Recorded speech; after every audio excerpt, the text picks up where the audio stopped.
Hello again, everybody, and welcome back to the Our Town Community Show. You see a familiar face here because we've done so much together over the years. My special guest and friend, Jane Bishop, with us. Jane, how are you? I'm awesome, Ryan. It's always an awesome time when we're together. Yeah, you know, and that just takes me to muscle memory of saying, how are you doing, Jane?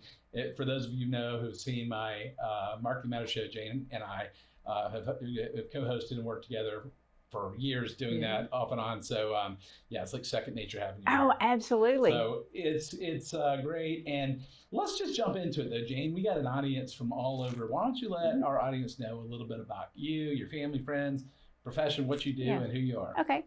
Well, long ago in a faraway galaxy. Star Wars. That's another show. That's right. We're on the Ryan show. The Ryan, far away. Well, as you know, I describe myself currently as the positive interrupter. Positive interrupter. And that has grown really out of my experiences. Being in a mobile family, my dad was a retired pastor, retired Army chaplain, mother retired minister of music, retired real estate agent, people-centered. You get it? Yeah. First 18 years of my life, we had the fortune of living in 5 different states, 11 different cities, and 1 foreign country. That's right. In fact, my claim to fame is often, I went to 4 different high schools and I graduated. Yeah, well, you weren't dropping out. No, I wasn't dropping out. I was on the move. That's everybody has their go-to. That's I like that. So that kind of set the course for where we are today. Yeah. Well, it's so good to have that. You know, in terms of I know you run Take the Next Step, and you do how we call it, life coaching, and what's the correct term? Leadership business coaching. Okay. Yes. And there'll be more info later on this. Sure. But we've been going through 24 months. When I say that, I just think the impact of that. 24 months. You're very skilled with emotional intelligence and other things. What do you say to our audience right now that might be feeling just exhausted and overwhelmed, and what's next? Do you have any thoughts of saying, hey, that's not a wrong feeling? What would you say to them with your expertise? Well, the first thing that comes to mind, Ryan, is really own your feelings. Don't try to sidestep them, because they're intended to give us data and inform, where we are. Yeah. And it has been a long journey.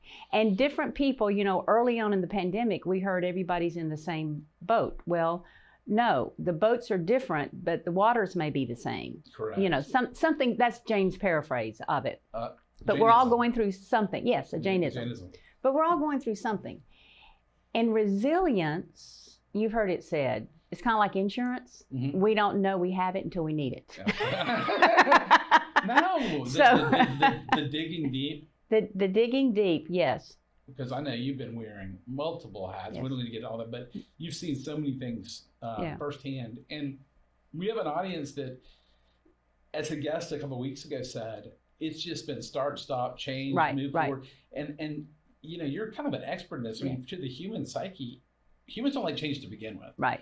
But this change is not even following any roadmap that we've probably seen in our lifetime. No, right? and hope we won't see again. Well, a key factor to kind of hold your own and stay firm is really tap into your core. Okay? So the audience may see we're tapping into our core because we're sitting up nice and straight. So we're using these, core muscles that help our body, physical body. Right. Well, we have a core in who we are. Okay. And sometimes when adversity comes, trial, COVID, on and on and on, we tend to get away from our core. Okay. And that gets us out of alignment with who we are. So when we stay aligned with who we are, then we can weather those storms a little differently. And I look at core, Ryan, because I know you're going to ask, what does core mean? I was going to ask that. So I appreciate you saying I read the brain. We've been there a million times with the sports analogy. They've been there a million times. That's right. So I was going to ask that. Yeah. I look at core as our character, who you are, our operating system. Okay. What are your belief system? What are your values? How do you get there? Relationships. What relationships are you invested in? Are they healthy or are they toxic? Yes. Both personal and professional. And then that emotional intelligence factor. You do the same work I do with emotional intelligence. It's huge. And that keeps us then steady when we're getting bounced around and maybe pounded sometimes by life. It was funny with the one of the things I do. I had a younger person the other day, and they were freaking out about last minute changes to shows and this and that. And I said, if I went back and told my 15-year younger self this, he was like, "How did you stay that calm?" And I said, "Because I knew it would all be okay." Yeah. Because I've seen the movie before. Yeah. It's just different characters. Right. And you just go, well, it's not life or death. Right. We'll figure it out, and there's going to be. We'll make the best solution we can. Sure. So I agree with you, and I think, Jane, emotional intelligence is starting to really resonate. People don't understand, but it's not a bad thing to tap into your feelings. No. People think it means you're soft or whatever. Those feelings are put there for a reason. Exactly. Correct? They are. They're warning signs or symbols of things not to throw down, but to go. They're biologically put in us. Correct. Exactly. When you're triggered for something, regardless of the trigger in terms of, happy, exhilarating, sad, devastation, then I call it the 5-step. What's underneath that? When you identify that, what's underneath that? What's that? It's like peeling back the onion with that to get at that root cause. And then you can have an awareness factor and do something with that. Yeah. And I think to be people, well, let's digress for 1 second. It is okay. I mean, people have been isolated. People have been, turned all around. In particular, our youngest, our elderly, our immunocompromised. I mean, It's been, and quite frankly, everybody. I mean, every single human who's come through this stuff has like I think you said, they have had a different experience. But it's if my wife said one of the historians she knew in teaching. Their father was an expert with the Spanish flu. It was in 1918, so that was the last pandemic, I believe. So somewhere, or somewhere like that. But in our lifetime, it'll be studied years, for 100 years. Sure. So, all right. So let's move to something. Let's talk about just your faith and how you live your life, Jane. You're not one I know to go around going, let's Bible verse them to death. Right. But what is it drives you to share who Jane is in a manner that uplifts people? And wants to bring into, a close relationship with you and whatever you try to do in your life. Well, my faith is my anchor. I mean, that guides every aspect of my life. And I have come to, in this current season of life, a realization to the scripture. The paraphrase is, God will not put on us more than we can bear. And I have realized a new awareness of that recently is, it's because he created us and he wired us. So he knows what we can bear. Wow. And as I'm in a caregiver role season, navigating the caregiver roller coaster, as you know, caring for my mother who lives with dementia after losing my dad almost 2 years ago, and thinking where we were even 2 years ago to today, it is, I'm speechless. I mean, I'm speechless. But God and my faith has kept me grounded and really been the fuel that has allowed me to continue to live. Well, the highest praise I can give is, as we're close friends, but is you do walk the walk. And I mean, it's a positive interrupter is making people like myself. Jane's done it for me for years of going, take a step back, think through what you're doing, process it. And then mull over, does it fit that compass? And it's, without the faith component or whatever somebody has, I mean, that has to be something guiding the decisions we make. Exactly. And, I hope, I would say if anybody hasn't learned lessons over the last 2 years, that life is precious and unpredictable. And none of us are going to live forever. No. And sometimes that's really been resonating with me. I know you and I've talked over the years of going, okay, we're doing a lot of things, but we only get so many years on this planet if we're lucky. Right. And part of that, Ryan, also comes out of not only how God created us, but how do we lead ourselves? How do we lead this creation that God has? I call it self-leadership or leading inside out. I love that. And how we lead ourselves is going to know how well that we can influence and impact and effectively help others in whatever path, that we're taking. Wow. So that maybe I need to cite you in that dedication work. That's pretty powerful right there. That's pretty powerful right there. your circle of obviously with your family and your friends, it's been kind of weird, especially in your role with what you've been doing. It's kind of fun to hope maybe in 22 you can start seeing some of those people again. I mean, are you looking forward to that? I am.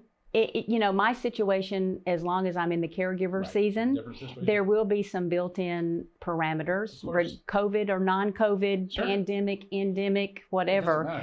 However, it will be open to having some of this FaceTime and interaction time. I feel kind of weird not having a mask on. It's just that sense of feeling. But those are all emotions that we learn to become aware of. And what are they telling us? And what can we do? I said in a previous show, I had my daughter out in the soccer tournament this weekend, and she's 14, she's in 9th grade, 2 years of mask, right? Yeah. And she said, Dad, I have to visualize what people's faces look like. Yeah. So when I see them at an event where the masks aren't, she's like, oh, you don't look like I thought you did. Yeah. Isn't that funny? It's funny. The brain has already, as you and I know in our studies, has said, okay, that's what you must look like based on your eyes, whatever. Sure. So looking at all that is just crazy. Yeah. All right, so let's talk about something fun. What is something fun for the future coming up in 2022 you really hope you can do that you're looking forward to if the stars all align? Oh, well, gee, that's a very good question. Well, that I would get to be a participant in the Peachtree Road Race again. Yeah. I've done it virtually the last 2 years with that. So that would be a good thing. You do that, you make me go run. Yeah. There she did it again. Yes, there you go. And simply having continued opportunities to live out and influence others. I mean, I don't have any I do look forward to the day I can travel again. Yes. That's not going to happen right now, but that's something whether it happens in 2022 or beyond, it will happen again. Well, just getting to be out and having a little bit of that, things you missed, you haven't gotten to do. Well, but until then, Ryan, though, you have to Lee Corso on ESPN Game Day. You have to find opportunities to be a positive interrupter, because it doesn't mean that life is always positive. But like you said, you stop, pause, and think. So find those joy nuggets. This is awesome. I mean, it's game day when she's putting the mascot helmet on for the football picks. I like the yellow. No, it's just, well, feel free to try them on. I mean, I think it's perfect. I'm. You wear that well. I think I'm cool like that.